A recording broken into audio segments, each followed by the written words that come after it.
Hello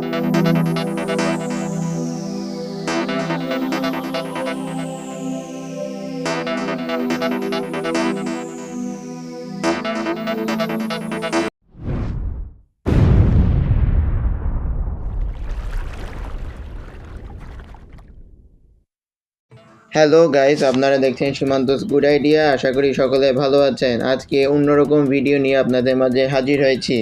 কি বলবো বলুন তো? আপনারাই বলুন। এটা হলো রাস্তার মাঝখানে ডিভাইডার। কেউ কি বলবে এটা রাস্তার মাঝখানে ডিভাইডার? এ যেন এক ময়লার ডাস্টবিন। দেখে মনে হচ্ছে আমার কম্পিটিশন লেগেছে, কে কিভাবে ময়লা ফেলে রাস্তার ডিভাইডারের সুন্দর করে নোংরাময় করে সাজাবে। লজ্জা কি কারো আসে না? এটা তো আমাদের নিজেদের দেশ। ডিভাইডারকেও কি একটু ময়লামুক্ত রাখা যায় না? একটু কষ্ট করে কি ময়লার ডাস্টবিনে গিয়ে ময়লা ফেলা যায় না? এত কি কষ্ট নির্দিষ্ট স্থানে ময়লা ফেলতে?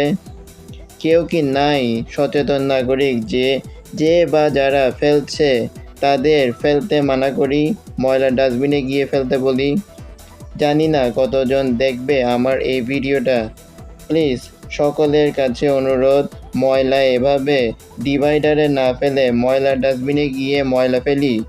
আর কাউকে ফেলতে দেখলে তাদেরকে ফেলতে মানা করি। আমরা ডিভাইডারকে সুন্দর রাখি। এভাবে ময়লাযুক্ত ডিভাইডার দেখতে কার ভালো লাগে? আর ময়লা স্বাস্থ্যের জন্য ক্ষতিকর, নানা রকম রোগ জীবাণু ছড়ায়। একটু প্লিজ ময়লার ডাস্টবিনে গিয়ে ময়লাগুলো ফেলি। এই এত সুন্দর ডিভাইডারকে নোংরা না করি। সচেতন ব্যক্তিরা আসুন, যাকেই দেখবেন ডিভাইডারে ময়লা ফেলছে তাকে একটু প্লিজ দয়া করে নির্দিষ্ট স্থানে ফেলার জন্য অনুরোধ জানাই। ময়লা মুক্ত থাকলে আপনিও সুস্থ থাকবেন, পরিবেশও রক্ষা পাবে। যেই জায়গায় সরকার ডিভাইডারে গাছপালা লাগাতে বলে, সেখানে গাছপালা কি নোংরা দিয়েই ডিভাইডার সুন্দরভাবে সাজিয়ে রেখেছে। মনে হচ্ছে যেন নোংরা দিয়ে সাজাতে বলেছে ডিভাইডারকে।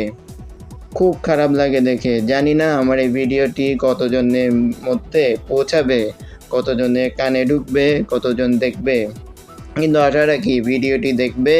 এবং যারাই দেখবে আমার এই ভিডিওটি, অনুরোধ জানাই তারা যেন ভিডিওটি ভাইরাল করে দেয়। এতটুকুই আজকের মতো। Bye bye. সকলে ভালো থাকুন, নিরাপদে থাকুন।